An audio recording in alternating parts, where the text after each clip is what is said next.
اعوذ باللہ من الشیطان الرجیم بسم اللہ الرحمن الرحیم۔ عزیزان من، آج فروری 1976 کی 29 تاریخ ہے اور درس قرآن کریم کا آغاز سورہ مریم کی آیت 76 سے ہو رہا ہے، 19/76۔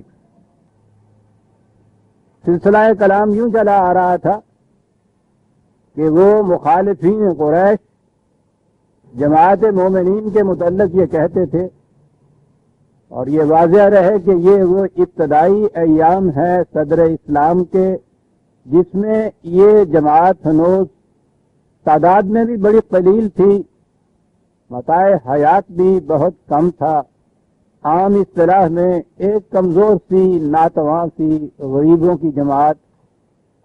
تو وہ جب انہیں یہ حق کی طرف دعوت دی جاتی اور کہا جاتا کہ تم غلط راستے پہ چلتے ہو، تو وہ دلیل یہ دیتے کہ آؤ ذرا دیکھو تو صحیح، محفلیں کن کی بارونق ہیں، محلات کس کے شاندار ہیں، دولت کن کے پاس زیادہ ہے، تو اس کے بعد خود فیصلہ ہو جائے گا کہ کون ٹھیک صحیح راستے پہ ہے، کون غلط راستے پہ ہے۔ یعنی معیار ہی ان کے ہاں یہ تھا غلط اور صحیح ہونے کا کہ یہ دولت و حشمت، یہ ساز و سامان، یہ کس کے پاس زیادہ ہے۔ یہ عجیب چیز ہے کہ یہ بات آج ہی کی نہیں جس کا ہم رونا روتے ہیں، یہ سلسلہ بھی یہ جو حق و صداقت کی کشمکش ہے اس میں شروع سے ہی چلا آ رہا ہے۔ یہ باطل ذہنیتیں ان کے نزدیک معیار مال و دولت صرف ہوتا ہے، شرافت، نیکی، حسن کردار، پاکیزگی سیرت، اس کی کوئی اہمیت نہیں ہوتی۔ جی کوٹھی جداڑے اور کملے بھی سیانے ہوتا ہی یہ چلا آ رہا ہے کہ دولت معیار ہو جاتی ہے عزت کا، تکریم کا، تعظیم کا، معاشرے میں مقام کا۔ اور اس کشمکش میں ایک چیز یہ بھی آتی ہے، اور میں کہتا ہوں سب سے پہلے آتی ہے، کہ معیار یہ ہے ان اکرمکم عند اللہ اتقاکم۔ معیار یہ ہے جانچنے کا کہ کون زیادہ قوانین خداوندی کا پابند ہے، کس کی سیرت و کردار بلند اور پاکیزہ ہے، شرافت کس میں ہے، حسن کردار کس میں ہے۔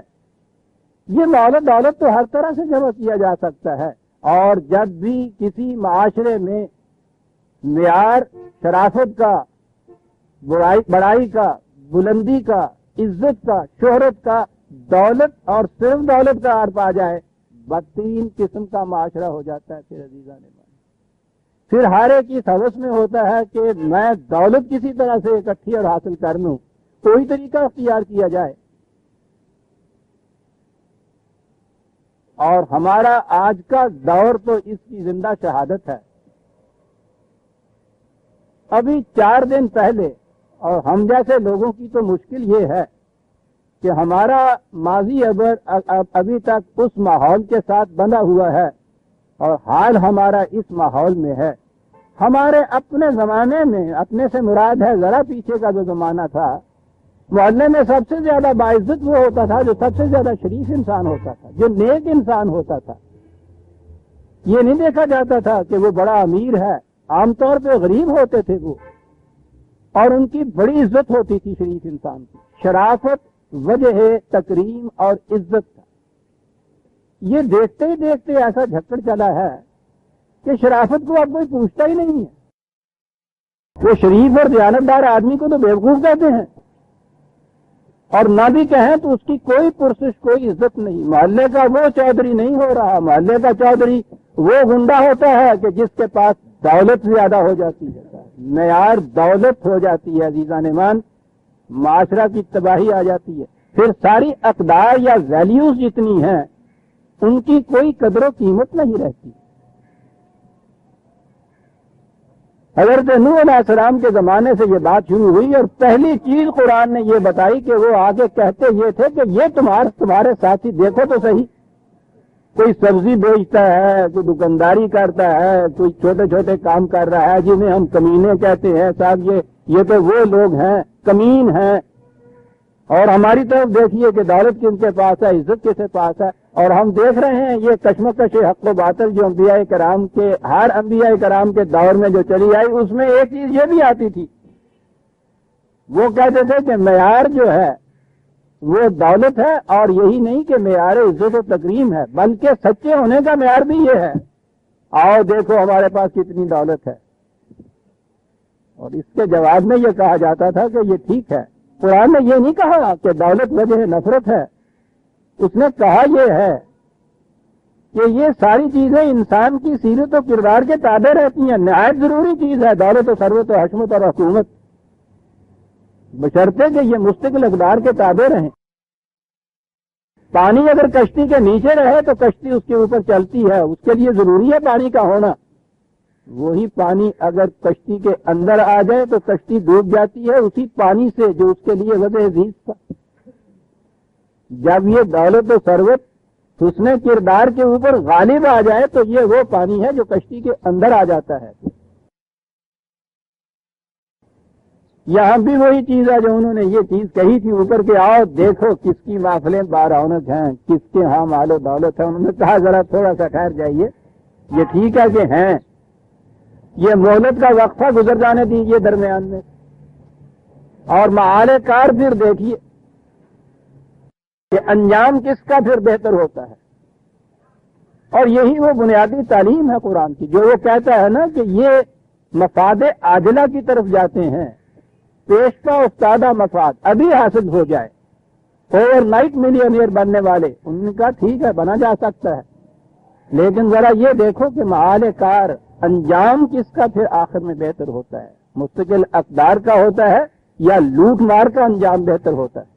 اسی لیے کہا کہ یہ درمیانی عرصہ جو ہے اسے گزر جانے دیجیے.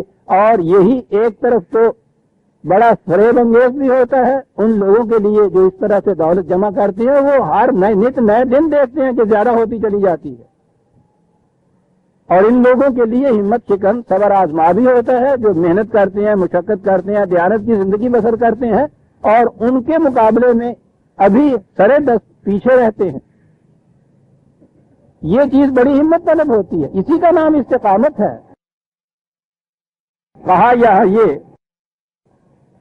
کہ تھوڑے عرصے کے بعد فسا یعلمون من هو شر مکانوں و اضعف جندا، تھوڑا عرصہ توقف کیجیے، معلوم ہو جائے گا کہ پھر کس کا محال اچھا ہے، کس کے پاس ساز و سامان ایسا ہے جو باقی رہنے والا ہے. اور اگلی آیت جہاں سے آج کا درس شروع ہوتا ہے وَيَزِيدُ اللَّهُ الَّذِينَ اهْتَدَوْا هُدًى. عام ترجمہ یہ ہے کہ عام ترجمہ یہ کیا جائے جو ہدایت پہ چلتا ہے اللہ ہدایت زیادہ کرتا چلا جاتا ہے. عام طور پہ یہ سوال ہوتا ہے کہ جو پہلے ہدایت کے راستے پہ چل رہا ہے صحیح راستے کے اوپر، یہ مزید ہدایت کے کیا معنی اور ہدایت کرتا چلا جاتا ہے.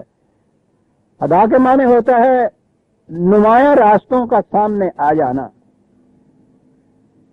اور سمندر میں تو کوئی سڑک نہیں ہوتی، کوئی سگنل نہیں ہوتا، کہیں دور سے کوئی چٹان ابری ہوئی ہو جو بتا دے کہ یہ اس طرف چٹان کے ساتھ نہ ٹکرائیے یا راستہ ادھر جاتا ہے. اس قسم کی نمایاں چیز جو دور سے دکھائی دے کہ راستہ کدھر جاتا ہے، اس کے لیے بنیادی طور پر عرب اس لفظ کو استعمال کرتے تھے.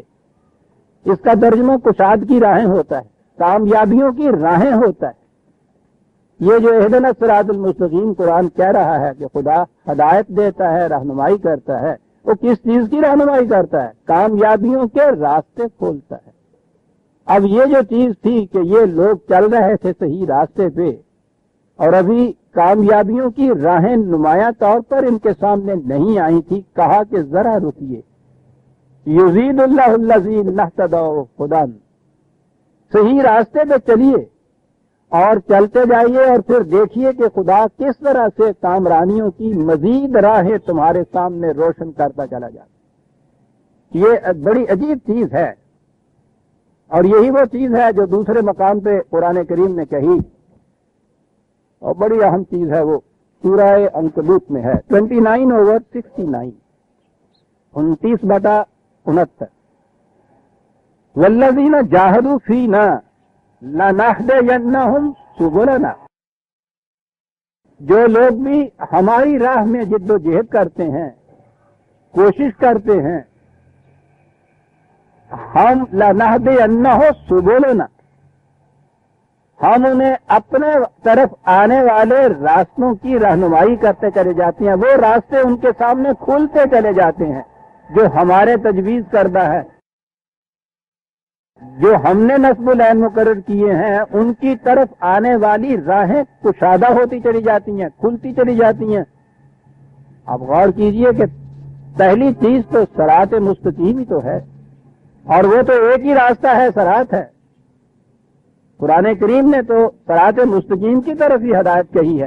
یہاں ہے سبلنا، سبل ہے یہاں، جمع کا صیغہ ہے یہاں، ان کی طرف جانے والی راہیں کشادہ ہوتی چلی جاتی ہیں۔ کامیابیوں کے حاصل کرنے کے مختلف طریقے ان کے سامنے آتے ہیں، ہوتے ہیں سارے ہی وہ مستقل اقدار کے تابع، مختلف راستے ہوتے ہیں، متعدد راستے ہوتے ہیں، بہت سی راہیں ہوتی ہیں، بشرطے کہ ہماری طرف آنے والی راہ میں وہ کوشش کرتا چلا جائے، سفر کرتا چلا جائے، تو اس کے سامنے کشاد کی مختلف راہیں کھلتی چلی جاتی ہیں۔ ایک تو یہ چیز یہاں سے ثابت ہو گئی، اور اس سے پہلے کہ یہ میں کہوں کیا ثابت ہو گئی، یہ عرض کر دوں، یہ اس زبان کا اعجاز اور قرآن کریم کا ان حسن انتخاب۔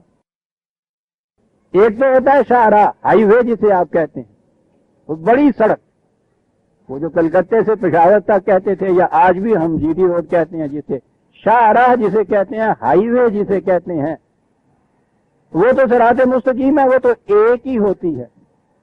اور یہ جو چھوٹے چھوٹے راستے ہیں نا، ادھر سے ادھر سے نکلتے ہوئے جا رہے ہیں، انہیں سبیل یا سبل کہا جاتا ہے عربی زبان میں۔ ان متعدد راستوں کو بشرطے کہ وہ آخر جا کے ہائی وے میں مل جائیں، تو اصل مقصود تو وہ صراط مستقیم ہی ہے، وہ ہائی وے ہی ہے۔ لیکن جہاں جہاں سے کسی نے چلنا ہے مسافر نے، ضروری تو نہیں ہے کہ ہائی وے کے اوپر ہی اس کا مکان یا اس کا گاؤں یا اس کا شہر ہو، ہائی وے سے ہٹ کے بھی تو ہوتے ہیں، اور کثیر آبادیاں تو ہائی وے سے ہٹی ہوئی ہوتی ہیں۔ جہاں سے آغاز سفر کرنا ہے، آپ دیکھیے عزیزان من، ایک ایک لفظ کے انتخاب میں باتیں کتنی عجیب کہہ جاتا ہے قرآن، کہ جہاں سے تم نے آغاز سفر کرنا ہے، وہ تو ضروری نہیں ہے کہ ہائی وے ہی تمہارے سامنے ہو اور اس پہ پہلے قدم سے چل پڑو۔ تمہارے ہاں سے چلنے کے لیے سبل ہوں گے، مختلف پگڈنڈیاں، چھوٹے چھوٹے راستے طے ہوئے جنہوں کہنے نے، یہ ساری چیزیں کی ہیں۔ اب دیکھیے زندگی میں جہاں سے کسی معاشرے نے اس نصب العین تک پہنچنے کے لیے ہائی وے یا صراط مستقیم پہ پہنچنا ہے، اس کے حالات کے تقاضے سے اس کے سامنے پہلے یہ راستے آنے چاہیے، وہاں سے وہ شروع کرے گا یہاں تک آنا، اور یہ پگڈنڈیاں ہوں گی، یہ چھوٹے چھوٹے راستے ہوں گے، اس کے گھر سے لے کے ہائی وے تک صرف، اور جب ہائی وے پہ آئیں گے تو وہ ایک ہی ہائی وے ہوگی، ہر طرف سے آنے والا راستہ اس میں ملے گا، ہر طرف سے آنے والا مسافر اس کے اوپر آ جائے گا، اور یہاں سے یہ ایک کارواں بن جائے گا۔ کتنے پریکٹیکل اور عملی پروگرام ہے جو قرآن دیتا ہے عزیزان نے۔ وہ کہتا ہے کہ ہمارے طرف آنے والے راستے میں جد و جہد کرنے کی ضرورت ہے، جو بھی یہ کرے گا لَنَهْدِيَنَّهُمْ سُبُلَنَا، ہم اس صراط مستقیم کی طرف آنے والے چھوٹے چھوٹے راستوں کی رہنمائی کرتے چلے جائیں گے تاکہ وہ اس کے اندر آ کے مل جائیں۔ اور یہ ہوگا کیا؟ وَإِنَّ اللَّهَ لَمَعَ الْمُحْسِنِينَ، یاد رکھو یہ ہے خدا کی وہ نصرت جو ان لوگوں کے شامل حال ہوتی ہے جو حسن کارانہ انداز سے زندگی بسر کرنا چاہتے ہیں۔ تو یہ نصرت خداوندی کیا ہے؟ چھوٹے چھوٹے راستوں کے اوپر آپ چلیے جو شاہراہ میں مل جائیں، تو وہ راستے میں کئی اور راستے ہوتے ہیں جن کی طرف رہنمائی کرتا ہے کہ یہ بھی وہاں جا ملے گا، یہ بھی وہاں جا ملے گا۔ لہذا دین تو ایک شاہراہ ہے، اس پر چلنے کے لیے عملی طریق ہر زمانے میں مختلف ہو سکتے ہیں، یہ ڈیٹیلز کہلائیں گی۔ یہ جزیات کہلائیں گی ان اصولوں کی جو قرآن نے دیے ہیں. اصول تو یہ ابدی ہوں گے، شاہراہ تو وہی رہے گی، وہ نہیں بدلے گی. اس تک لے جانے والی پگڈنڈیاں اور راستے یہ ہو سکتا ہے کہ زمانے کے تقاضے سے ان میں تبدیلی ہو جائے. کبھی پہلے سروے نہ ہوئی ہو تو لمبا راستہ ہو، سروے ہو جائے تو شارٹ کٹ ہو جائے، راستے میں کہیں کوئی ندی وغیرہ آ جائے تو پل بن جائے اس کے اوپر اور شارٹ ہو جائے وہ راستہ. یہ جو چیزیں ہیں یہ ہر زمانے کے تقاضے کے اعتبار سے ان پگڈنڈیوں چھوٹے چھوٹے راستوں کے اندر یہ تبدیلیاں تو ہوتی چلی جائیں گی اقتضائے حالات کے مطابق. یہ ہے نظام حقیقت میں دین کا اور اسلام کا کہ اصول غیر متبدل رہیں گے، ان پر چلنے کے طور طریق ہر زمانے کے تقاضے کے مطابق بدلتے چلے جائیں گے. یہ ہیں وہ سبل جن کی طرف خدا رہنمائی کرتا ہے. آپ نے دیکھا کہ ایک ہی لفظ کے اندر وہ کیا کچھ نہیں کہا جاتا، اور یہی یہاں بات کہی وَيُزِيدُ اللَّهُ الَّذِينَ اهْتَدَوْا هُدًى. جو بھی صحیح راستے کے اوپر چلتا ہے اس کے سامنے کامرانی اور کامیابیوں کی بہت سی راہیں کشادہ ہوتی چلی جاتی ہیں. ہم زیادہ کرتے چلے جاتے ہیں اس کے لیے رہنمائی کے نشانات کو.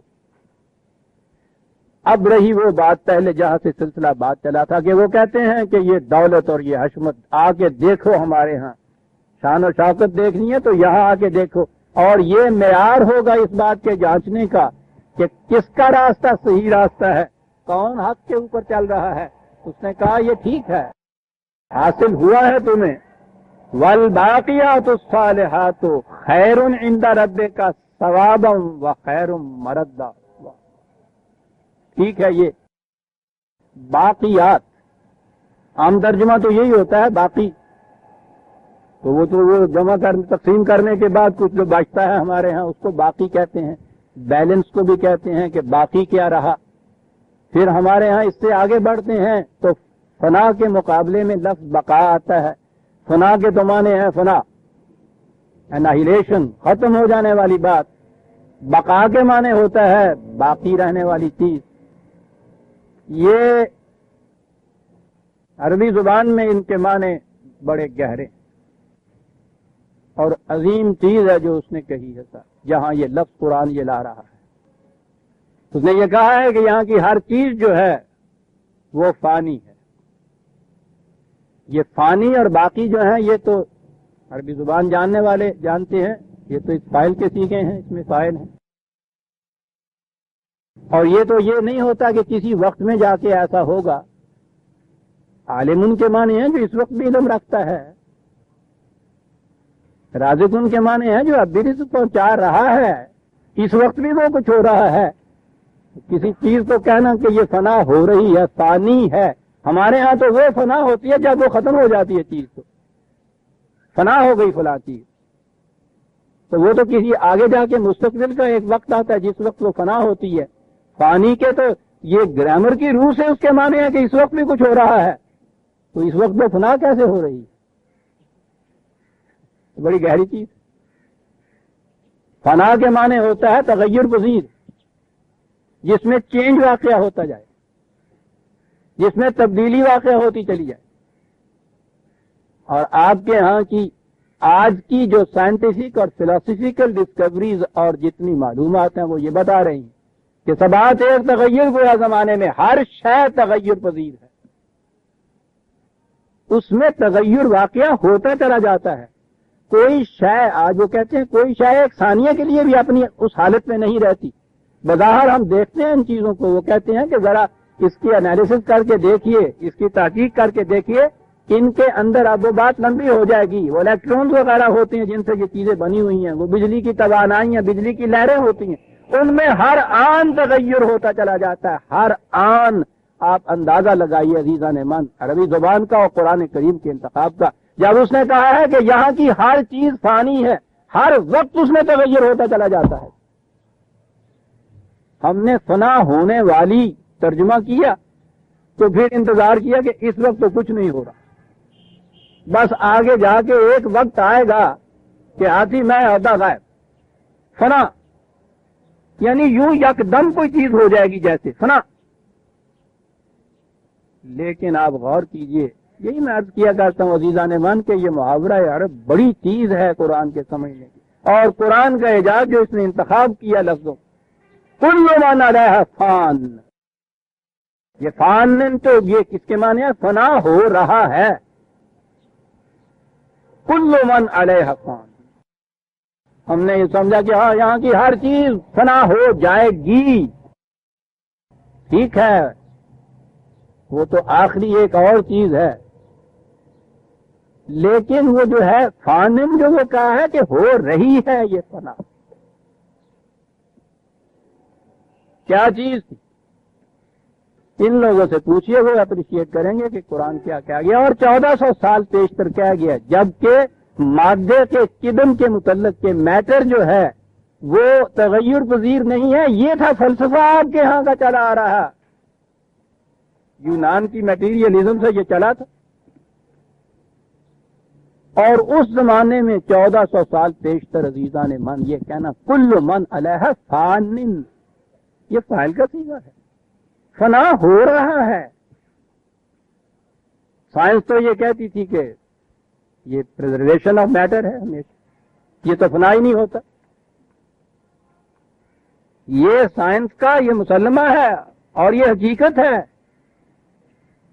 کہ مادہ فنا نہیں ہو، فنا اس معنی میں ختم ہو جانا، یہ اپنی شکل بدلتا ہے۔ لکڑی جلتی ہے، لکڑی نہیں رہتی، وہ ٹھیک ہے، کوئلہ ہوتی ہے، راکھ ہوتی ہے، اس میں سے کچھ گیسز نکلتی ہیں، یہ ساری چیزیں جن سے یہ مرکب تھی شے وہ سپلٹ اپ ہو جاتی ہیں، الگ الگ ہو جاتی ہیں، ان میں سے کوئی چیز بھی معدوم نہیں ہوتی، ختم نہیں ہوتی، یہ اپنی شکلیں بدلتی ہیں، اس میں تغیر آتا ہے، چینج ہوتا ہے اس کے اندر۔ یہ ہے کل من علیہ فان، ہر شے تغیر پذیر ہے یہاں کی، اس میں تغیر آتا رہتا ہے صاحب۔ اور یہیں سے ایک چیز آگے اب چلی جو آج کی سائیکالوجی ہمیں کہتی ہے کہ جسم انسانی میں بھی ہر آن تغیر آتا رہتا ہے، یہ بھی فان ہے۔ ہر آن کروڑوں کی تعداد میں وہ سیلز جن سے انسان کا جسم مرکب ہے وہ مرتے رہتے ہیں اور ان کی جگہ نئے سیلز بنتے رہتے ہیں۔ یہ سلسلہ تغیرات ہر آن ہر سانس میں جاری ہے جسم انسانی کے ساتھ، اور ان کی تحقیق اب یہ ہے، پہلے تو یہ کہتے تھے کہ 7 سال کے بعد انسانی جسم کا کوئی پہلا سیل باقی نہیں رہتا، بالکل نیا جسم ہوتا ہے۔ اب اس میں بھی ریڈیوس کر دیا انہوں نے مدت، غالباً 3 سال میں وہ کہتے ہیں کہ یہ کتنا بڑا چینج ہو جاتا ہے، یہ جسم رہتا ہی نہیں صاحب کا، یہ بالکل دوسرا ہو جاتا ہے۔ تو یہاں سے یہ بات چلی کہ جب یہ وہ سابقہ رہتا ہی نہیں ہے انسان، تو پھر انسان پہ کسی اپنے کیے گئے وعدے کی ذمہ داری کیسی؟ جو اس نے ذمہ داری لی تھی اس کی ضمانت کیا کہ میں 5 سال یا 10 سال کے بعد میں آپ کو اتنا روپیہ دے دوں گا، سائنس کی تحقیق کے مطابق 7 سال یا 3 سال کے بعد یہ وہ شخص رہا ہی نہیں ہے۔ وہ کہے گا انالیسس کرا کے دیکھ لیجئے صاحب، اس میں تو ایک ذرہ بھی وہ نہیں ہے جو 10 سال پہلے یا 5 سال پہلے تھا، جس نے وعدہ کیا وہ ختم ہو گیا، سیل جو تھے یہ بالکل نئے ہیں، نئے سیل کہیں صاحب ہم نے تو وعدہ ہی نہیں کیا، وہ بھی سچے۔ میری بہنیں بھی ہنس رہی ہیں جب اگر میں یہ بات کہہ دوں کہ صاحب 10 سال پہلے جو شادی ہوئی تھی نہ وہ میاں رہا نہ وہ بیوی رہی، وہ کہیں گے صاحب ہم تو وہ ہے ہی نہیں۔ عزیزان من کیا بتاؤں قرآن کیا کیا کچھ کہتا ہے، کل من علیہ فان، لیکن والباقیات الصالحات، فان کے ساتھ باقی جو کل من علیہ فان کے ساتھ یہ باقی جی کہا جی ہاں ایک شے ایسی بھی ہے جو تغیر پذیر نہیں ہے اور وہ انسان کی میں ہے، پرسنالٹی ہے، ذات ہے، نفس ہے۔ اس کی ڈیفینیشن یہ کی ہے برگسان نے، چینج لیسنس ان چینج، باقی رہنے والا، باقی والباقیات الصالحات خیر عند رب۔ کہا یہ ہر شے، تمہارا جسم تک، یہ سب پر ایک اندر وہ میں، ذمہ دار وہ میں ہے آپ کا. آپ جب بھی یہ کہتے ہیں میں ذمہ دار ہوں. 10 سال کے بعد بھی کہا جائے گا تم نے کہا تھا، میں نے کہا تھا. میرے جسم نے نہیں کہا تھا جو وہ نہیں رہا. میں نے کہا تھا میں وہی ہوں. اور یہ جو پھر جانے والے ہوتے ہیں نا، ان کی میں ہوتی نہیں ہے، میں تو پھر ہی نہیں سکتی عزیزان مان. جو وعدے سے مکرنے والا ہے اس کے اندر اس کی میں ہی نہیں ہوتی، ان ڈیولپڈ ہوتی ہے، اس کی نشو و نما نہیں ہوتی. آج وعدہ کر کے کل ہی وہ کہے کہ نہیں سر میں نے تو نہیں یہ کہا تھا. یہ وہ میں نہیں ہے جس نے کل وہ کہا تھا. وہ میں ہوتی تو وہ تو کبھی بھی نہ کہتی کہ میں نے نہیں کہا تھا، میں نے تو کہا تھا. یہ جو رات کو سوتے وقت کہتی ہے نا صبح 5 بجے ضرور اٹھوں گا میں، اور 5 بجے آنکھ بھی کھلتی ہے تو وہ کہتے ہیں ذرا سو جائیے. یہ میں بدل چکی ہوئی ہے. اگر رات والی میں ہوتی وہ صبح کبھی وعدہ خلافی اپنے ساتھ نہ کرتی ہے. یہ جو انسان اپنے ساتھ بھی وعدہ خلافی نہیں کرتا، عزم کرتا ہے یا فیصلہ کرتا ہے اور جم کے کھڑے ہوتا ہے، اس کے معنی یہ ہیں کہ اس کی میں فانی نہیں ہے، تغیر پذیر نہیں ہے. ان ڈیولپڈ غیر نشو و نما یافتہ میں وہ بدلتی رہتی ہے. میں ڈیولپ جب ہوتی ہے تو چینج لیسنس ان چینج ہوتا ہے. سب دنیا بدل جائے، وہی لاکھ دنیا ادھر کی ادھر ہے، وہی سنگے در ہے، وہی اپنا سر ہے. یہ جو ہے نا میں، یہ ہے پختہ میں، جو ہے یہ پکی ہوئی میں ہے. دودھ کے اندر جب تک یہ فیٹ کریم یہ رہتی ہے، پانی ڈالتے جائیے پانی ہو گئی، گلاس میں ڈالیے گلاس کی شکل ہو گئی، پیالے میں ڈالیے پیالے کی شکل وہ بن گئی. وہ ان ڈیولپڈ فارم کے اندر وہ فیٹ یا کریم ہوتی ہے. اور جب وہ مکھن کا پیڑا بن جاتی ہے نا، سارا دن اس پانی کی چاٹی اور لسی میں ڈالے رکھیے، لسی بدلتی چلی جائے گی، مکھن کا پیڑا اسی طرح دوستا ہی رہے گا، وہ نہیں بدلتا. فیٹ ڈیولپڈ ہو گئی، وہ چینج لیسنس ان چینج ہے. بات قرآن کر رہا ہے بظاہر ان کے اس مال و دولت کی کہ جو ان طریقوں سے لیا جاتا ہے انہی طریقوں سے چلا بھی جاتا ہے. وہ فانن ہے، تغیر پذیر ہے. لیکن جو کچھ تم والباقیات الصالحات، انسانی صلاحیتوں کی نشو و نما کی روح سے جو حاصل ہوتی ہے وہ ہے جو تغیر آشنا نہیں ہے. باقیات الصالحات، کیا بات ہے. باقیات الصالحات، صالحات جو ہیں وہی باقی رہ سکتے ہیں. صلاحیتیں نشو و نما پا کے پختہ جب ہو جائیں تو کہا یہی ہے خیر عند ربک الثواب.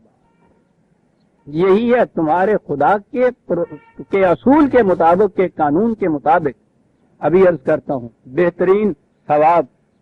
کیا بات ہے. دوسرے لفظ میں فوراً ہی اس کی تشریح کر دی.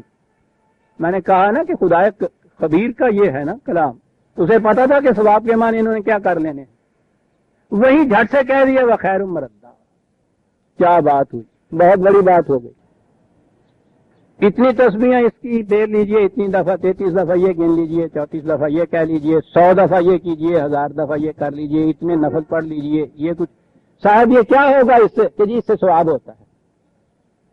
دن میں کتنی بار ہم یہ لفظ سنتے ہیں، کتنا عام ہے ہمارے ہاں یہ لفظ.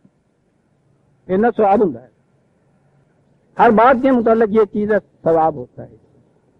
یوں کر لیجئے ثواب ہوتا ہے. پوچھئے ہوتا کیا ہے کہ جی ثواب ہوتا ہے. انہی سے کہیے کہ صاحب یہ تو عربی زبان کا لفظ ہے تو میں تو پنجابی ٹگا جہا ہے گا، مینو تو نہیں ہو کوئی زبان آتی، مینو پنجابی سمجھا دو ہوندا کی ہے گا، وہ گھوڑا مک جاتا. جی ہوندا کی ہے گا، ثواب ہوندا اور کی ہوندا.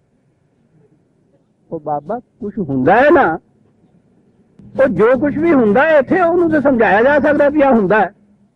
تو جو کہنا ثواب ہوندا اور میں نے 10 ہوندا کی ہے. نوجوان بھی نہیں یہ پتا ثواب کی ہوندا ہے. وہ بابا مجھے نہیں پتا جبھی تو پوچھ رہا ہوں. پتا تو مینو بھی نہیں آئے گا، لیکن کبھی نہیں کہے گا میں نہیں پتا آئے گا. منہ پہ سے جھاگ نکلے گی، پیشانی پہ جفر کے نقشے بنیں گے، آنکھوں سے شعلے نکلیں گے، مسجد سے نکال دیا جائے گا. بات یہ ہے کہ پتہ اس کو بھی نہیں ہے. جب کہتے ہیں کہ ثواب ہوندا ہے تو ہوندا جو عزیزان من جنہوں دس دیتا جائے پہ کی ہوندا ہے. اور یہی عزیزان من بات ختم. زیادہ سے زیادہ جب اور کوئی راستہ نہیں ملے گا تو اس کے بعد ایک ہی چیز باقی رہتی ہے کہ یہ ہوتا ہے لیکن یہ آخرت میں جا کے یہ ملتا ہے. ٹھیک ہے جی، یعنی یہاں نہیں اس کے متعلق کوئی بات. ٹھیک ہے جی، یہ تو ان کا مسئلہ ہوا، لیکن جس نے یہ ثواب کی بات کہی ہے وہ تو کچھ اور کہتا ہے. 3/144 3/144 وَمَن يُرِدْ ثَوَابَ الدُّنْيَا نُؤْتِهِ مِنْهَا وَمَن يُرِدْ ثَوَابَ الْآخِرَةِ نُؤْتِهِ مِنْهَا وَسَنَجْزِي الشَّاكِرِينَ. شاکرین کے کچھ عمل کا بدلہ ہے یہ. اور کیا ہے؟ ثواب الدنیا چاہتا ہے، ثواب الدنیا ملتا ہے. ثواب الآخرت چاہتا ہے، ثواب الآخرت ملتا ہے. دونوں چاہتا ہے، دونوں ملتے ہیں. یہاں تو میں نے یہ کہا ہے نا کہ 3/144 میں ثواب الدنیا یہاں موجود ہے آپ کے یہاں. وہ ثواب کا لفظ جس نے استعمال کیا ہے خدا تعالیٰ نے، جس قرآن نے، اسی نے یہ کہا ہے کہ ثواب الدنیا نوتے منہا دیتے ہیں ہم، منہا اسی میں دیتے ہیں. یہ تو اس میں بھی ملنے والی چیز ہے. بہت سی ریفرنس اس سلسلے سے میں پیش کر سکتا ہوں لیکن تفصیل میں جانے کی ضرورت نہیں.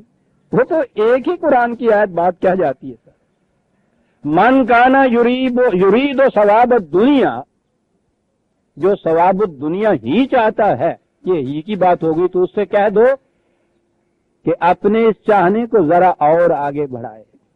تم اتنا ہی مانگتے ہو، صرف مانگ تمہاری بڑی مختصر اور محدود ہے. ہم اس سے تو بہت زیادہ دیتے ہیں. سنیے عزیزان من کیا انداز ہے.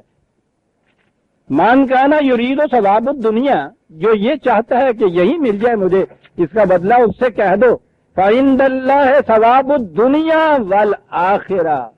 ارے ہم تو دگنا دگنا دیتے، یہاں بھی دیتے ہیں. یہاں سے چاہنے والے کو کہو کہ اپنی مانگ کو کچھ اور بڑھائے.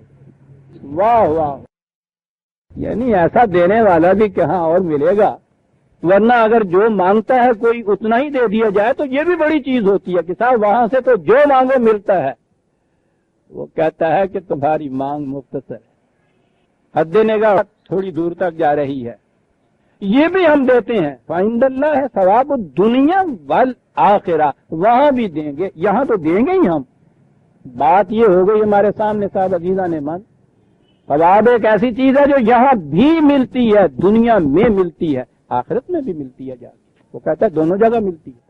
اور اگر یہ چیز ہو کہ صاحب یہاں نہیں ملتی ہے، ان کے بقول وہی ملتی ہے، تو کیا کریں گے خدا کے اس وعدے کو کہ ہم یہاں بھی دیتے ہیں. جو یہاں دیتے ہیں لینے والے کو معلوم ہونا چاہیے نا کیا دیتے ہیں. یہ پتہ ہی نہ چلے تھے. وہ مانگ رہا ہے ثواب الدنیا، وہ کہا دے دیا ہم نے تمہیں، صاحب میرے پلے آپ کوئی پیا نہیں آئے گا. اور جا کہا جو اتنا دیتا تھا نہیں بیٹا. عزیزان من، یہ چیزیں تو قرآن محض ذہنی چیزیں نہیں دیتا، یہاں اس دنیا کے اندر دیتا ہے. لَيَسْتَخْلَفَنَّهُمْ فِي الْأَرْضِ، یہاں مملکت دیتے ہیں، یہاں حکومت دیتے ہیں، یہاں استخلاف دیتے ہیں. فی الارض، یہ جو چیز ہے یہاں بھی دیتے ہیں. اب اس کے بعد آ جائیے ثواب کے لفظ کی طرف، بات واضح ہو جائے گی. کوئی کام بھی آپ کریں گے اس میں آپ کا وقت صرف ہوگا، کچھ پیسہ بھی صرف ہوگا، کچھ توانائی بھی صرف ہوگا نا صرف کچھ.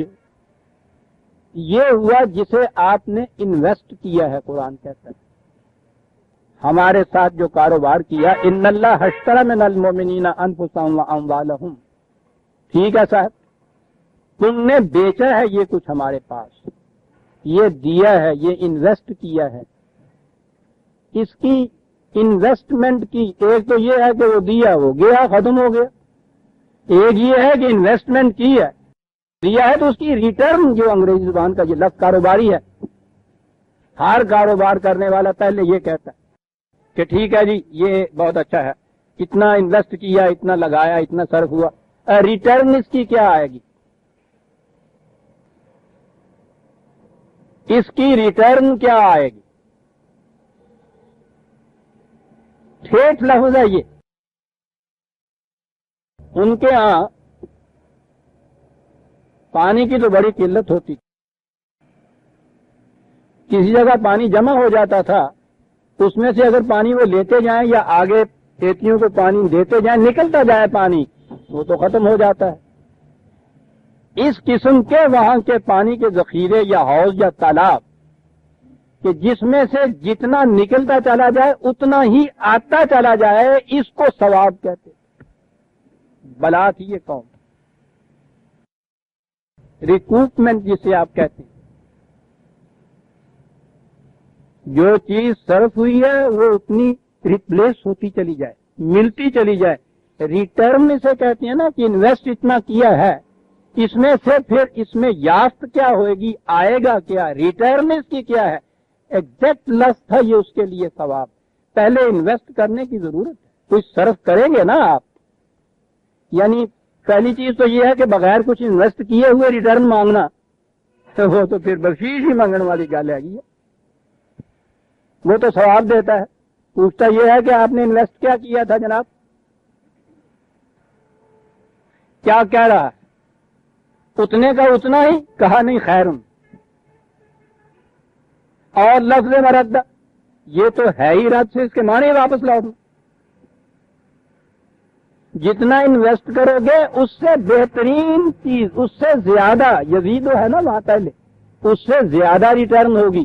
اور پھر ایک اور بھی فرق ہوگا اس میں، یہ جو کچھ تم نے یہ انویسٹ کیا ہے وہ تو فانن تھا، تغیر پذیر تھا، لیکن جو ریٹرن تمہیں مل رہی ہے ایک تو وہ خیر ہے، ابھی میں عرض کرتا ہوں، اور باقیات الصالحات ہے، وہ ایسی چیز ہے کہ جس میں تغیر نہیں ہوگا. ایسی ریٹرن جو خیر بھی ہو اور اس میں پھر تغیر نہ ہو. کہا ہمارے ہاں سے ثواب یہ ملتا ہے. خیر ہمارے ہاں تو پہلے تو خیر، وہ خیر دیکھتے ہیں نا الفاظ میں کیا تبدیلی ہوتی. خیر کوئی بات نہیں، یعنی یہاں کچھ نہ ہو خیر. اور بعد اگے آ گیا ساڈے پنجابیاں خیر پا نہیں کوئی یہ بات بچے یہ خیر ہے گا. وہ منگن والے فقیر نو کیوں دے نا، وہ بھی آ کے کہتا جی خیر پاؤ. یہ خیر بلند ترین لفظ جو ہے ریٹرن کے لیے خدا کے ہاں سے خیر. یہ خیر ہوتا کیا ہے؟ معقوم میں اور آزاد میں فرق کیا ہوتا ہے؟ معقوم کے اختیارات نہیں ہوتے، آزاد صاحب اختیار ہوتا ہے. جتنا زیادہ وہ آزاد ہوتا چلا جاتا ہے اس کے اختیارات کی وسعتیں بڑھتی چلی جاتی ہیں، اور اختیار جو لفظ ہے اس کا مادہ ہی خیر ہے. پہچان ہی یہ ہے انسانی ذات کی نشو و نما کی کہ یہ خود صاحب اختیار کتنا ہے، اپنے فیصلے آپ کر سکنے کی صلاحیت رکھنے والا، اس کا اختیار رکھنے والا. اور جتنی جتنی نشو و نما ہوتی چلی جائے گی اتنے ہی اختیارات اس کے بڑھتے جائیں گے، اپنی ذات کے اختیارات. کمزور خودی کی کیفیت یہ ہے کہ جہاں اختیار دیا ہوا ہوتا ہے وہاں بھی وہ اس کو ظرف میں نہیں لاتا. اور پختہ خودی کی تو یہ کیفیت ہے کہ ہر قسم کی بندشیں ہیں. صلیب بھی سامنے کھڑی ہے جہاں کہا جاتا ہے کہ نہیں سچ بولنے دیں گے، وہ کہتا ہے تم کون روک سکتے. کتنی وسعتیں ہیں اختیار کی انسان کے عزیزان من.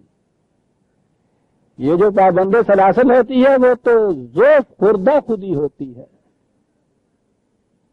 پختہ خودی اور نشو و نما یافتہ پرسنالٹی جو ہے اس کے اختیارات کی تو حدود ہی نہیں ہوتی، حدود فراموش ہوتی ہیں.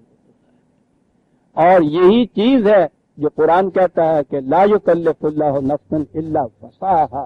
یہ جو تم سمجھتے ہو کہ ہم تمہارے اوپر یہ پابندیاں عائد کر رہی ہیں تو اس لیے نہیں ہے کہ تمہاری خودی جو ہے وہ سمٹ جائے تمہارے اختیارات کم ہو جائیں، بلکہ یہ اس لیے ہیں اللہ کے وسعت، تاکہ تمہارے نفس کے اختیارات وسیع ہوتے چلے جائیں۔ یہ نہر کے سامنے جو ٹھوکر لگا دی جاتی ہے تو وہ اس کی رفتار کو بند کرنے کے لیے نہیں ہوتی ہے، اس میں مزید روانیاں پیدا کرنے کے لیے ہوتی ہے، اس کی رفتار تیز ہو جاتی ہے۔ لا یکلف اللہ نفسا الا وسعہا۔ ہم جو راستے میں اس نہر کے کبھی کہیں ٹھوکریں لگا دیتے ہیں، یہ نہ سمجھو کہ ہم اس نہر کو بند کرنے کے لیے لگاتے ہیں، بلکہ وہ اس لیے لگاتے ہیں کہ اگر اس کی رفتار میں کچھ کمی آ رہی ہے اور تیز ہو جائے، تیز تر ہوتی چلی جائے، تاکہ یہ زندگی جو جوئے رواں ہے، رواں خواہد بود۔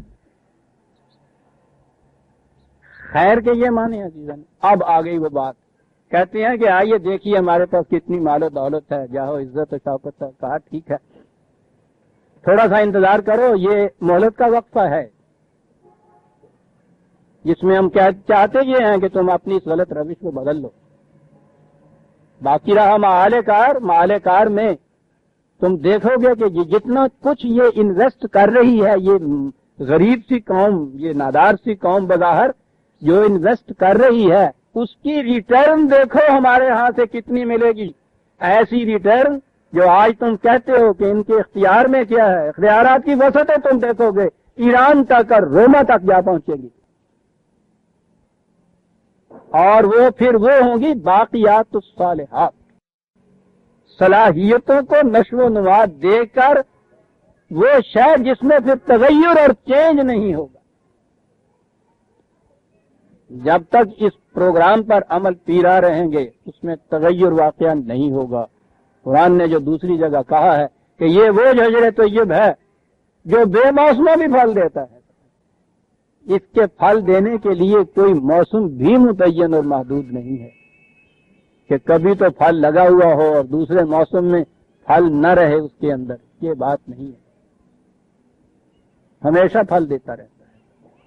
کس کو کہتے ہیں باقیات الصالحات۔ اب غور فرمایا آپ نے کہ ان ربے کا ثوابم و خیرم مردہ، یہ خیرم مردہ دیکھیے یہ لفظ، اس نے ثواب کے لفظ کیا مفہوم خود متعین کر دیا جی من، جو لارڈ کا ریٹرن جو ہو اس کی لفظ یہ ہوتا ہے، یہ ہے عربی زبان کے لفظ۔ تردید کے معنی ہوتے ہیں کہ اس کی بات کو لوٹا کے منہ سے مار دینا، لوٹا دینا کسی چیز کو۔ افرائیت الذی کفر بآیاتنا وقال لأوتین مالا وولدا،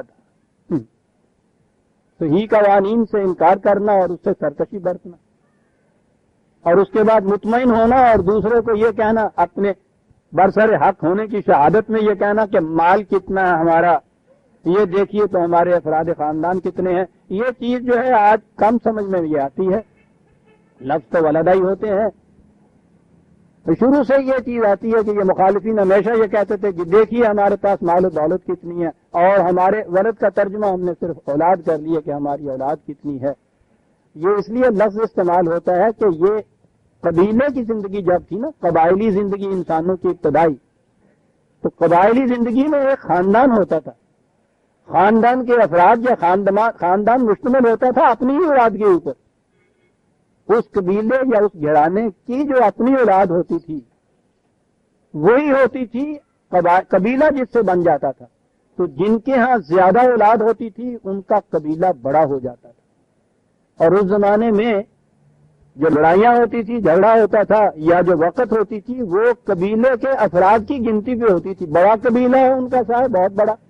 ہمارے یہاں گاؤں کی زندگی جب تک تھی اس میں ابھی تک یہ بات، بڑا گھر وہ ہوتا تھا جنہیں جڑیں بہت ہوں سن، جڑیں ہوئے، یہ چیز ہے جو قرآن نے ان کی اس اصطلاح کو ابھی تک جاری رکھا۔ اس کے معنی افراد خاندان، افراد قبیلہ، قوم کی نفری، اور آج کی اصطلاح میں ووٹرز جن کے زیادہ ہوں، الفاظ ہی بدلتے ہیں۔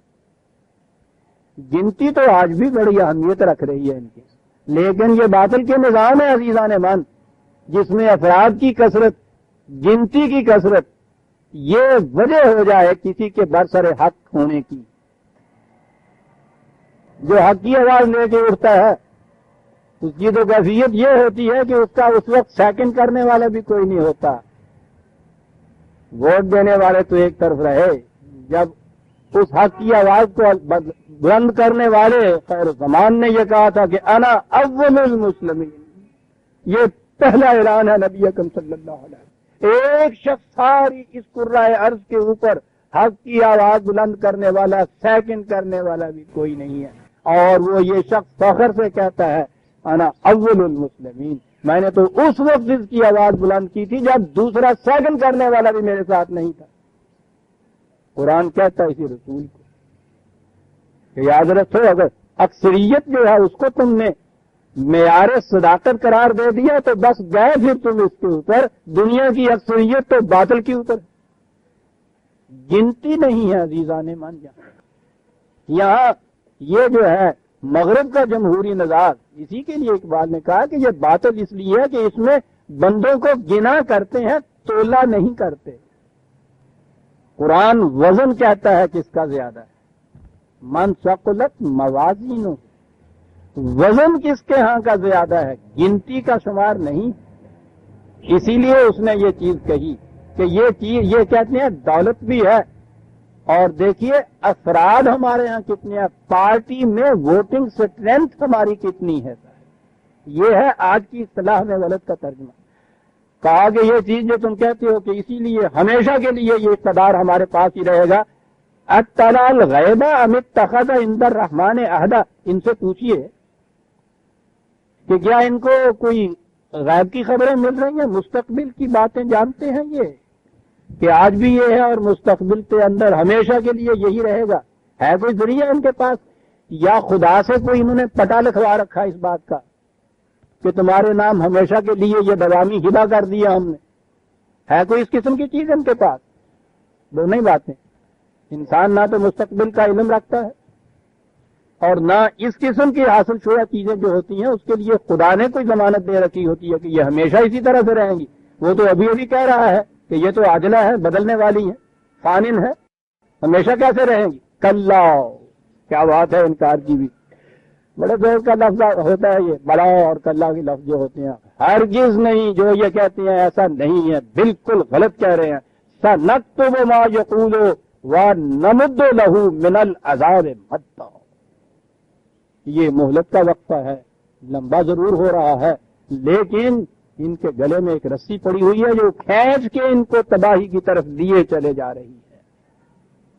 اور اس کے بعد وَنَرِثُهُ مَا يَقُولُ وَيَأْتِينَا فَرْدًا، اور اس کے بعد انجام تم دیکھو گے کہ جو جتنی باتیں یہ جن چیزوں کے متعلق کہہ رہے ہیں ان سب کے ہم مالک ہوں گے. یعنی ہماری جماعت جو ہے، جو ہمارا نام لے کے اٹھی ہے، ہمارے قوانین کے مطابق چلتی ہے، وہ اس کی وارث ہوگی.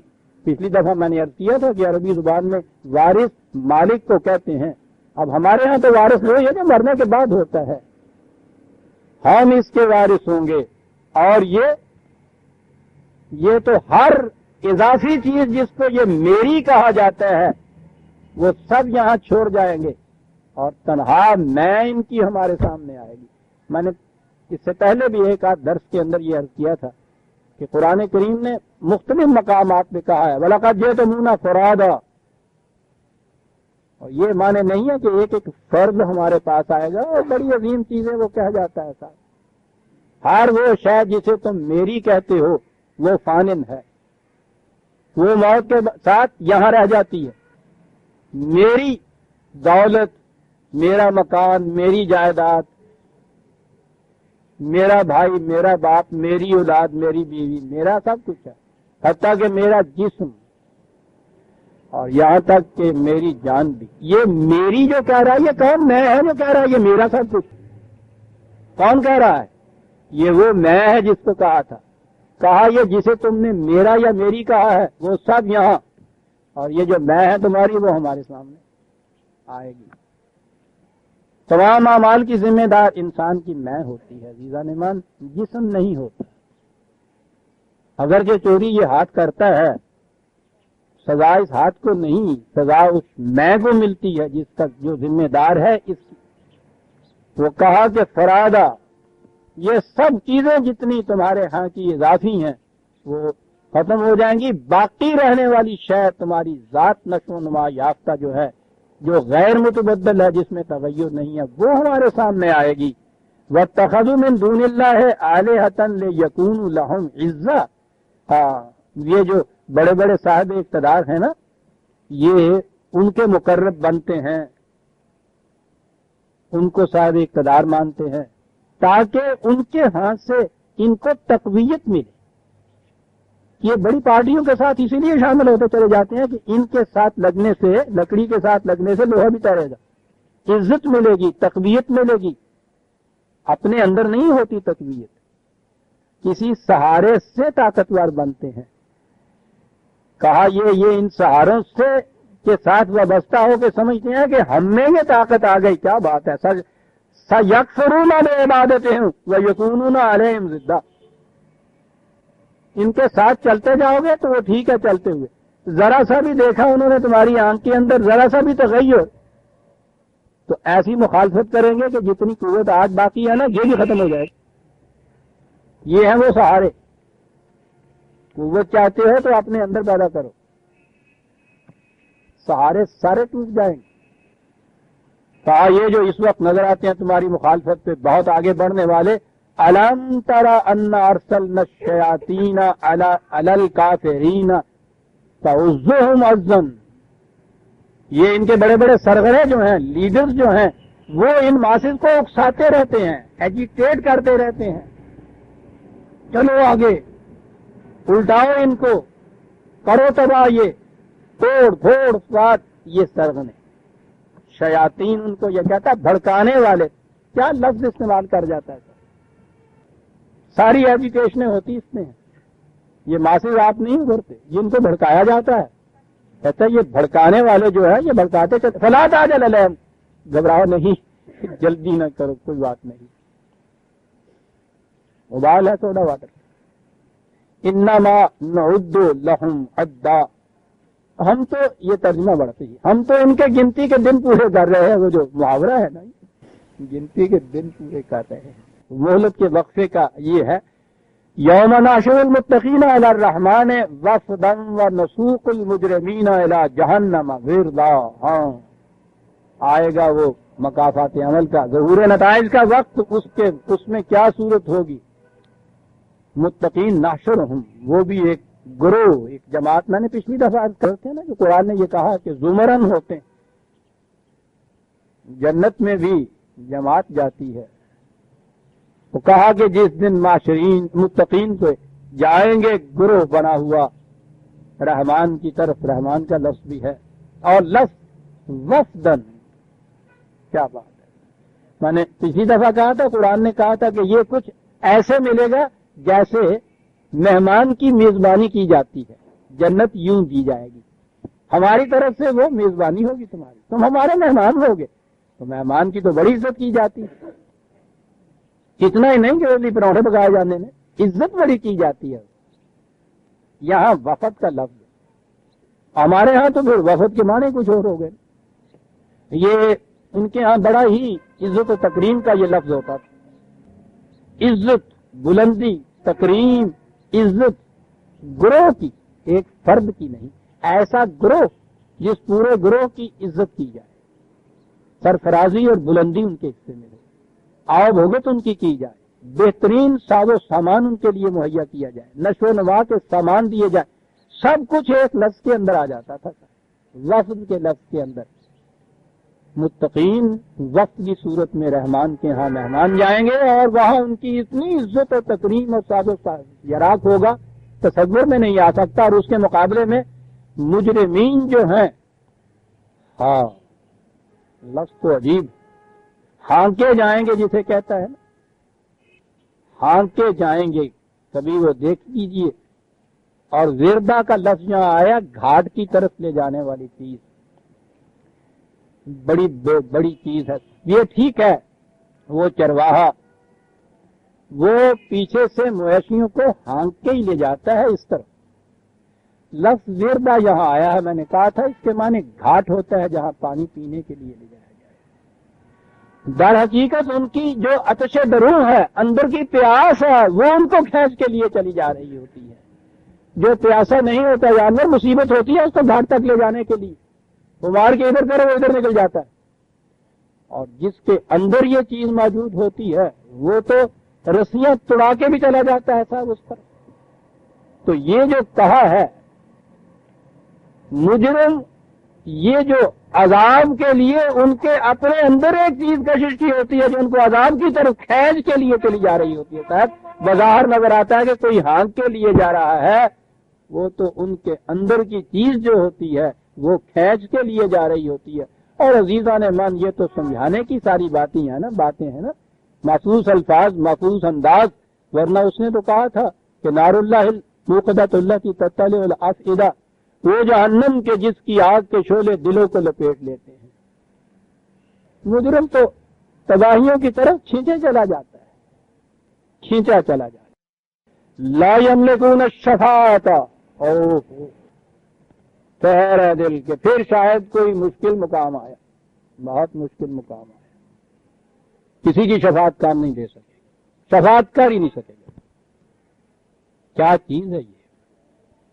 یہاں تو عزیزان من سارا دار و مدار ہی شفاعت پہ چل رہا ہے، اس قدر مقدس ہو گئی ہے یہ چیز کہ ہمارے ہاں جس کو بدترین قسم کی گالی دینی ہوتی ہے اسے کہتے ہیں کہ تمہیں شفاعت نصیب نہ ہو رسول اللہ۔ شفاعت کے معنی سفارش ہمارے ہاں ہو، بات تو مجرمین کی ہو رہی ہے اور سفارش تو ہمیشہ مجرم کی ہوتی ہے۔ جرم ثابت ہو، اس کی سزا مل رہی ہو، اور پھر کوئی ایسا مقرب اس حاکم کا، اس جج کا جس کی پہنچ ہو اس تک، وہ سفارش کرے، چھوٹ جائے۔ صاحب وہاں سے وہ لائسنس ملنا ہے، مل تو جانا ہے، ہم نے دے تو دیا ہے، اس کے لیے اپلیکیشن یا شاید ٹینڈر یا جو کچھ بھی ہے وہ ٹھیک پورا بھی اترتا ہے، لیکن صاحب وہ آج کل کا تو زمانہ ایسا ہے کہ صاحب یہاں تو سفارش کے بغیر کام ہی نہیں چل سکتا۔ اب اس کے بعد سفارش ڈھونڈ رہے ہیں، وہ عرضی بعد میں دیتے ہیں، سفارش پہلے ڈھونڈی جاتی ہے نا۔ وہ کہتا ہے اگلا کہ میں وہاں اپلائی کیا ہے تم نے، میں نے کیا تو اپلائی ٹھیک ہے، کوالیفیکیشن بھی ہے، میں سلیکشن میں آ بھی سکتا ہوں۔ وہ کہتا ہے کہ کوئی سفارش بھی ڈھونڈ لئی ہو، یعنی یہ ایسی چیز لازمی ہو گئی ہمارے ہاں کی کہ سفارش کے بغیر کام نہیں چلتا۔ لازم بھی یہ ہو گئی، اور اس کے ساتھ یہ بھی کہ جس حاکم یا کسی جج یا کسی کے متعلق، افسر کے متعلق یہ معلوم ہو کہ وہ تو صاحب سفارش میں ہی کام چلتا ہے، بدترین قسم کا کریکٹر اس کے سامنے آتا ہے، آن میرٹ نہیں فیصلہ کرتا، قانون کی روح سے نہیں فیصلہ کرتا، سفارش پہ ساتھ فیصلہ کرتا، بڑا سفارش۔ آپ سوچیے عزیزان من، جس سفارش کا ہمارے ہاں یہ تصور ہے، اس سفارش کی نسبت یہ کہ خدا حاکم ہے اور وہاں مکافات عمل نہیں ہے کہ انسان کے اعمال کے نتیجے میں جو چیز ہوگی سزا یا جزا وہ ملے گی۔ خدا بھی ایسا حاکم نہیں ہے، اور اس کے ہاں پھر انبیاء کرام، پھر نبی اکرم صلی اللہ علیہ وسلم جیسے نبی، وہ سفارش کرنے والے، وہ سفارش سنتا ہی نہیں، سفارش کے مطابق فیصلہ دینے والا۔ عزیزان من، سارا تصور دین کا، اور دین کے تو معنی مکافات عمل ہیں، مکافات عمل جس کے متعلقہ وہ من یعمل مثقال ذرۃ خیر یرا ومن یعمل مثقال ذرۃ شر یرا۔ ایک ایک ذرہ جو ہے سامنے آئے گا ہی نہیں، تولا جائے گا۔ اور میزان کے متعلق کہا الحق ہے، وہ میزان دھرم کانٹا ہے، دھرم کانٹا ہو اور تلنے پہ فیصلہ ہونا ہو، عزیزان من وہاں سفارش کچھ بھی کام دے سکتی ہے۔ اس میں کسوٹی پہ سونا کسا جائے یا دھرم کانٹے میں تولا جائے، تولنے والا کسی کی سفارش سن لے گا کہ نہیں صاحب یہ اتنا نہیں، اتنا بتائے کانٹا، وہ کانٹا اگر ایسا ہے تو دھرم کانٹا ہی نہیں رہ سکتا۔ وہ خدا کا میزان جس میں ایک ایک ذرہ عمل کا تلتا ہے، اور اس کا فیصلہ یہ ہے کہ من ثقلت موازینہ فہو فی عیشۃ راضیہ، من خفت موازینہ فامہ ہاویہ، کہ بھائی صاحب وہ ہے کانٹا، یہ ہے تمہارے ہاں کی وہ پرچیاں یا جو بھی متا ہے ہمارے ہاں، ہم تو وہاں سے کھڑے بھی نہیں ہوتے، وہ تل جائے گا، آٹومیٹک ہے وہ بیلنس رازو، جس میں تولنے والے کے ہاتھ کی بھی ضرورت نہیں ہے۔ خود جا کے دیکھ کفا بنفسک کا یوم حسیب، آج اپنا فیصلہ آپ کر لے، ہم وہاں کھڑے بھی نہیں ہوتے تو آپ کھڑا ہو جا اور اس میں ڈال دے اپنے یہاں کی یہ جنس، آٹومیٹک ہے ہمارے یہاں کا بیس ینطق بالحق، بڑا سچا کانٹا ہے، حق کے ساتھ بات کرتا ہے، اور خود دیکھ لا کہ کتنا وزن نکلا۔ عزیزان من سوچیے، یہ ہے مقاصد عمل، اور یہ جزا اور سزا کہیں باہر سے نہیں آ رہی۔ ہمارے ہاں تو محسوس تصور ہے نا، ادھر ایک گڑھا ہے، اس کے اندر آگ جل رہی ہے، ادھر باغات لگے ہوئے ہیں، وہاں ایک رضوان کھڑا ہے، ادھر والے کو ادھر بھیج دیجیے، یہ ادھر والے کو ادھر پھینک دیجیے، سمجھانے کی چیزیں۔ انسان کے ہر عمل کا اثر نقش اس کی ذات پر منقوش ہوتا چلا جاتا ہے ساتھ کے ساتھ۔ جس کے یہ اعمال جو اس کو صلاحیت یا نشو و نما دے رہے ہیں، یہ زیادہ ہو جائے گی، وہ نشو و نما یافتہ ہو جائے گی۔ پچھلے درس میں نے کہا تھا، پاس مارکس وہ حاصل کر لے گی 51، ثقلت، جھک جائے گا پلڑا، اسے جماعت چڑھا دیا جائے گا، وہ اگلے درجے میں چلا جائے گا زندگی کے۔ جس کا کم رہ جائے گا وہ روک دیا جائے گا، وہاں تو سوال یہ ہے۔ لیکن اب یہ جو مثال میں نے دی ہے، یہ پاس مارکس کی اور پیپرز کی، یہاں پھر سفارشی کام دیتی ہے ہمارے یہاں۔ منڈے کا داخلہ بھیج دیتا وہ لے لیا، پتا ایگزامینر تھا داخلے تو پہلا ہی پتا لے لیا، پھر انتظام بھی کچھ کر لیا ہے گا، بابا جی نے پہلے ہی کر لیا ہے گا۔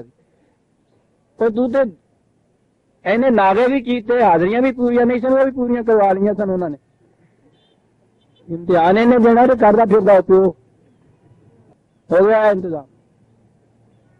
وہ نتیجہ کدوں نکلنا، کدوں نکلے سانو پتا ہے گا، کیسے پتا ہے گا؟ بابا جی نے پہلے پتا لے لیا۔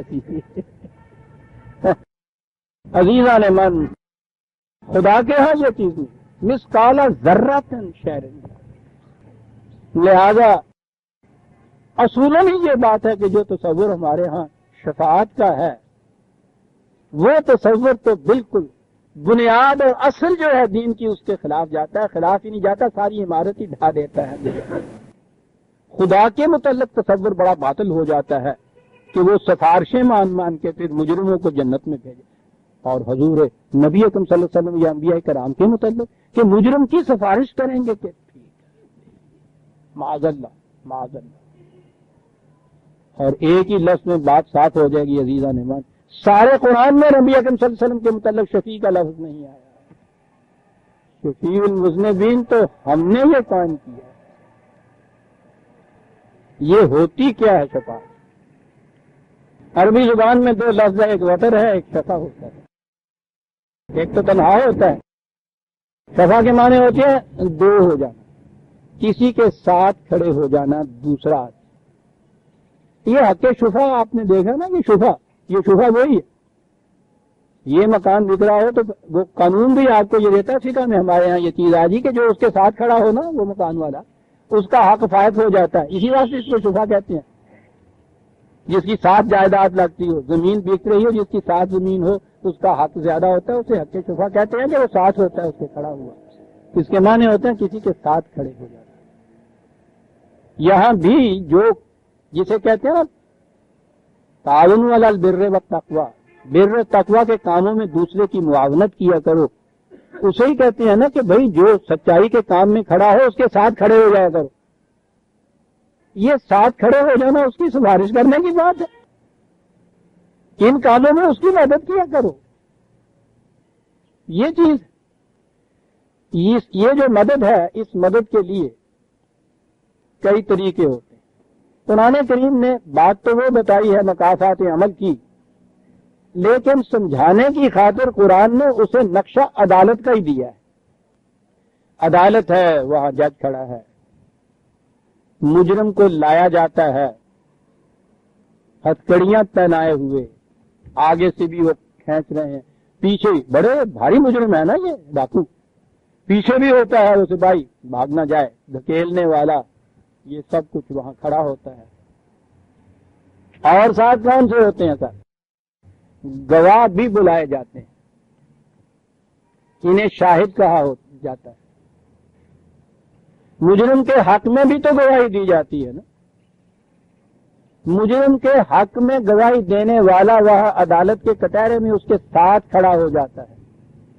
اس کو کہتے ہیں اس مجرم کا شفیع، شہادت دینے والا، گواہی دینے والا۔ مجرم وہاں اندر جاتا ہے، مجرم تو تنہا ہی ہوتا ہے، وہاں کوئی اور مددگار اس کا نہیں ہوتا۔ البتہ اگر کوئی شہادت دینے والا وہ ہوتا ہے جو اس کی اس وقت مدد کرتا ہے، وہ نال کھلو جاندہ ہوتے۔ یہ شفاعت جو ہے اس قرآن کریم نے اس کے معنی ہی گواہی دینے یا شہادت کے ہیں، اس نے استعمال ہی اس طرح سے کیا ہے اس لفظ کو، غور کیجیے آپ۔ بڑی اہم چیز ہے عزیزان من، وقت تھوڑا ہے، کیا عرض کروں، بات لمبی سمجھانے کی ہے۔ بہرحال پہلے تو وہ نقشہ جو میں نے کہا تھا قرآن کھینچتا ہے، ذالک یوم الوعید، وہ جو تمہیں کہا جاتا تھا کہ مقدمہ پیش ہوگا عدالت کے اندر، وہ آج وہ تاریخ آ گئی اس کی، وہی کیا بات ہے وعید کی، وہ جو تاریخ تھی وہ مقدمے کی آ گئی، پھر کیا ہو، وجاءت کل نفس، ہر مجرم، ہر نفس، پہلے ہی مجرم نہیں اس کو وہ قرار دے رہا، وہ آئے گا اس عدالت کے اندر، معہا سائقٌ، آئے گا تنہا لیکن اس کے ساتھ پولیس کا سپاہی ہوگا۔ مجرم کی بات ہے، دھکیل کے اندر وہ لے جائے گا۔ مجرم جس کو پتا ہو کہ ابھی وہاں سے پھانسی کی سزا کا حکم ہوتا ہے، اس کا ایک ایک قدم ہزار ہزار من کا ہو جاتا ہے، جاتا نہیں ہے عدالت کی طرف۔ کیا بات ہے اس سائق کے کہنے کی کہ دھکیل کے اس کو لے جانے والا، اور وہ شہید گواہ ساتھ، بس یہ ہوں گے اندر مجرم کے ساتھ۔ میں نے کہا نا کہ قرآن نے سمجھانے کے لیے پورا نقشہ کھینچا ہے۔ یہ ہے جی 50/21، 50/21۔ دوسری جگہ اس کی وضاحت کی 43/86، 43/86، بڑے اہم حوالے۔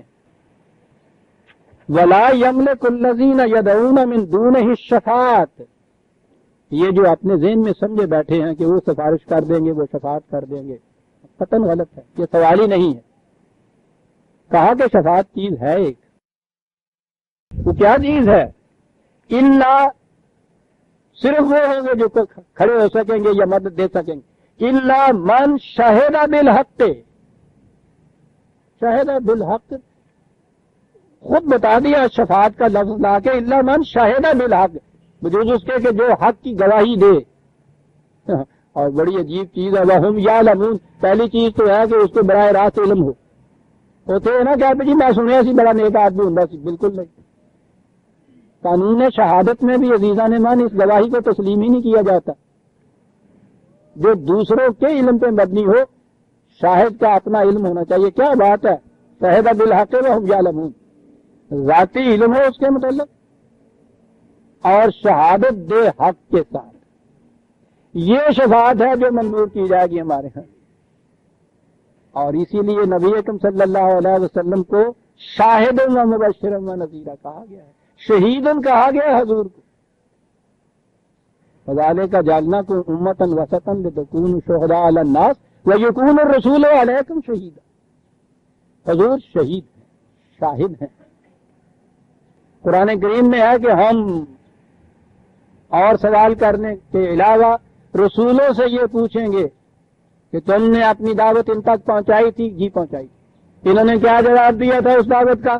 بتاؤ، یہ گواہی ہے، یہ شہادت ہے رسول، یہ ہے شفاعت، شہادت بالحق، اسے جسے علم ہو وہ مجرم کے ساتھ آ کے کھڑا ہو۔ یعنی ایسے بات کہہ رہے ہیں، یعنی خدا تو علیم ہے، خبیر ہے، جسے اعمال نامہ کہتے ہیں، وہ تو کھلی ہوئی کتاب ہے، اس نے خود پڑھنا ہے، لیکن وہ ہمیشہ یہ محسوس انداز میں محاکات میں بات سمجھاتا ہے۔ عدالت کا جو نقشہ کھینچا ہے، عدالت کے نقشے میں ضروری ہے مجرم ہو، کیوں ہی نہ اندر سے باہر سارے چلے آئے، چھڑانے والے نہیں، اکیلا ہوگا، البتہ گواہ ایک ہوگا۔ من عزم لہ الرحمن، یہ ہے دوسری جگہ 20/109۔ ہارے کے اندر نہیں جا کے گواہی دینا شروع کر دے گا، گواہ بھی تو وہی گواہ ہوتا ہے جسے عدالت گواہ کے طور پہ بلاتی ہے، یہ ہے من عزم لہ الرحمن۔ لسٹ دے دی گواہوں کی، جھوٹے ہی ہو نہیں صاحب۔ عدالت جن گواہوں کی اجازت دے گی وہ گواہ اس کے ساتھ آ کے کھڑا ہو سکے گا، کہنا ہوگا کہ جی مجھے ذاتی علم ہے اس کے متعلق، اور حق کے ساتھ شہادت دے، اس کا نام ہے شفاعت۔ اور نبی اکرم صلی اللہ علیہ وسلم کے متعلق تو یہ ہے قرآن میں کہ یہ ایک ایک فرد تو ایک طرف رہا،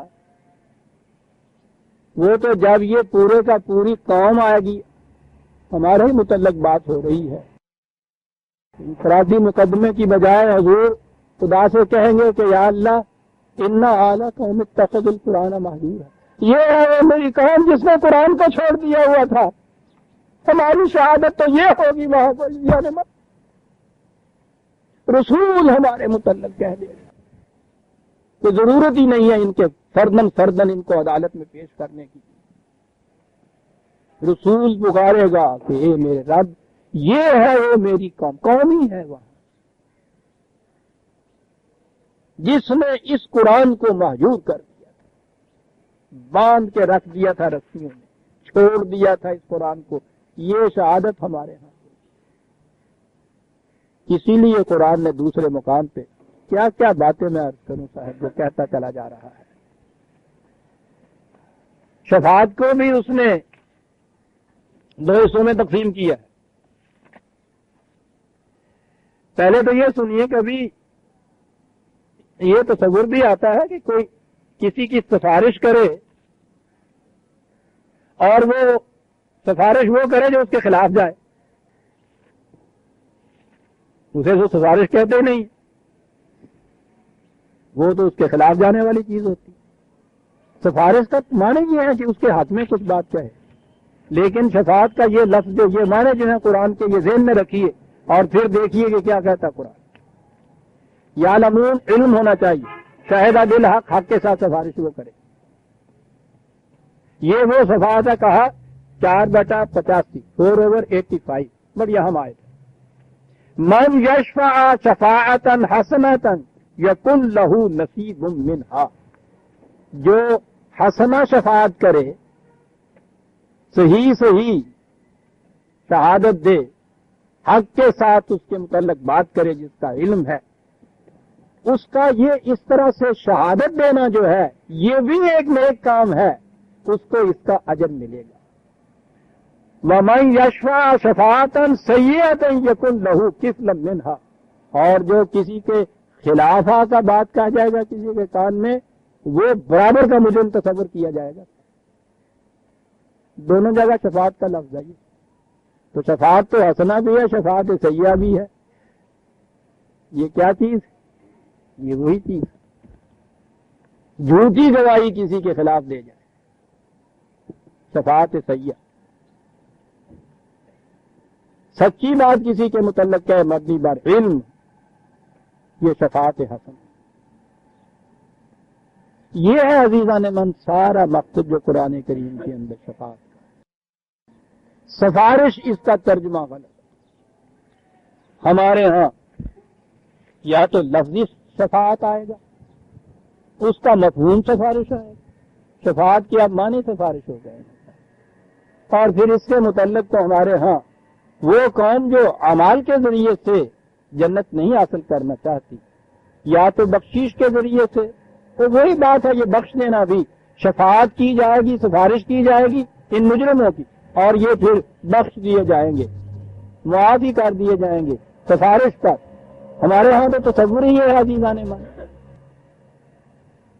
یہ تھا وہ تصور شفاعت کا جسے کفارے کی شکل میں عیسائیوں نے اپنے ہاں لیا ہے۔ سینٹ پال کا یہ قول ہے کہ وہ جو الاش گناہ کی ہر بچہ اپنے ساتھ لے کے پیدا ہوتا ہے دور نہیں ہو سکتی، اور اس کے بعد ہے کہ اعمال کے ذریعے سے قطعاً دور نہیں ہو سکتی۔ اگر تم اس فریب میں ہو تو اس کو ذہن سے نکال دو۔ اس کے لیے صرف حضرت مسیح یا وہ تو ابن اللہ یا اللہ ہی کہتے ہیں، ان کے کفارے پر ایمان لانا ہوگا۔ جو ایمان لے آئے گا وہ حضرت مسیح کی یہ جو صلیب کے اوپر بغول ان کے یہ موت ہے، وہ خون کفارہ بن جائے گا، فدیہ بن جائے گا ان کے گناہوں کا، اور وہ جنت میں چلے جائیں گے، اعمال کے ذریعے نہیں۔ یہودیوں نے تصور یہ کیا کہ لن يدخل النار الا ایاما معدودات، ہمارے بڑوں نے جو سبت کے زمانے میں وہ ایک بہت معصیت کی تھی خدا کی، اس کی وجہ سے ہم کچھ دنوں کے لیے جہنم میں ڈال دیے جائیں گے۔ ان بڑوں کو جب پتہ چلے گا، وہ اس زمانے میں تو ابھی وہیں ہوں گے، وہ عدالت میں وہ اس کے ساتھ ہی کچھ کرتے ہوئے یا گوائیاں لب پھر دے ہوں گے، ان کو جب پتہ چلے گا تو وہ آئیں گے تو سفارش کر کے ہمیں جہنم سے نکال کے اور جنت میں لے جائیں گے۔ یہ تصور یہود و نصارہ کا آ رہا تھا، وہ کفارہ ہو یا یہود کی یہ سفارش ہو ان کے انبیاء کی، اس سے وہ کہتے تھے نجات ہو سکتی ہے، اعمال کے ذریعے سے نجات نہیں ہو سکتی۔ ہمارے ہاں بھی اس قسم کی روایات وضع ہیں، یہ ایک یعنی اس قسم کی ڈیویٹ روایات ہے کہ حضور نے معاذ اللہ یہ کہا ہے کہ کوئی شخص عمل کے ذریعے سے نہیں بخشا جا سکتا، شفاعت کے ذریعے سے بخشا جا سکتا۔ اور پھر اس کا وہ جو نقشہ ہے آپ کے ہاں کہ وہ سار میدان حشر میں فیصلے ہو جائیں گے، تل آ کے جنت والے جنت میں، جہنم والے جہنم میں وہ چلے جائیں گے، اور اس کے بعد اللہ تعالیٰ بھی عدالت بند کر کے دفتر وہ کہیں گے بند کر دو، وہ جانے والے ہوں گے۔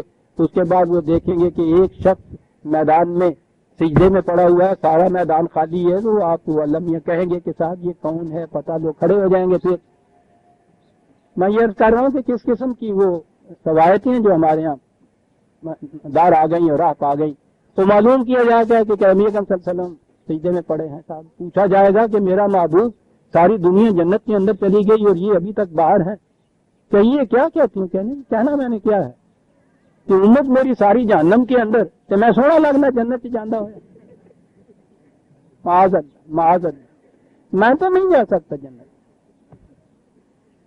تو وہ بھی تو خدا کے محبوب ہیں، پیارے ہیں، تو اللہ میاں کو کیسے دیکھ لے؟ وہ یہ نہیں دیکھ سکتے کہ میری محبوب امت جہنم ہے، یہ نہیں دیکھ سکتے کہ یہ جنت سے باہر رہ جائے۔ انہوں نے کہا کہ نہیں بھائی آپ تو جائیے، کہنا کہ میں تو جاؤں گا نہیں۔ بھائی کیا بات، کیا شرط کے ساتھ میری امت جو ہے پہلے ان کو بھیجیے، بعد میں میں جاؤں گا۔ حکم دیا جائے گا کہ نکالو ان میں سے، تو پھر وہ اس طرح سے نکالیں گے جیسے کہ وہ کرینل ٹکڑے ہوں گے نا، تو وہ اس میں سے نکالیں گے تو وہ پھر جنت میں ڈالیں گے۔ بھائی چلیے صاحب ابھی تو بہت ہے، اور نکالیں گے، پھر اور نکالیں گے، پھر اس کے بعد جب سب کو بخشوا لیں گے آپ، تو اس کے بعد حضور جنت میں تشریف ہے، اللہم صلی اللہ۔ اس کے بعد پھر راز میں آپ کے یہاں درود ہوتا ہے۔ عزیزان ایمان آپ سوچیے تو وہ رسول کے جس نے زندگی کے آخری سانس میں بیٹی سے کہہ دیا فاطمہ یہ نہ سمجھنا کہ رسول کی بیٹی ہو اس لیے بخشی جائے گی، وہاں فاطمہ کے اعمال پھر بخشوائیں گے، وہاں تو رسول کو بھی رسول کے اعمال بخشوائیں گے۔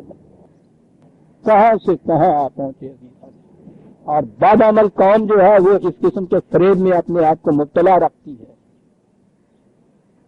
اور پھر اس کے بعد جرائم کے اوپر وہ جری ہو جاتی ہے۔ آج جرائم اتنے کیوں بڑھ رہے ہیں؟ ہر مجرم کو یہ سہارا ہوتا ہے کہ کوئی بات نہیں، پکڑا بھی جاؤں گا، چھوٹ جاؤں گا، بڑے بڑے سفارش کرنے والے ہیں۔ آپ سوچتے ہیں کہ یہ اتنے جرائم عام کیوں ہو رہے ہیں مسلمان کے اندر؟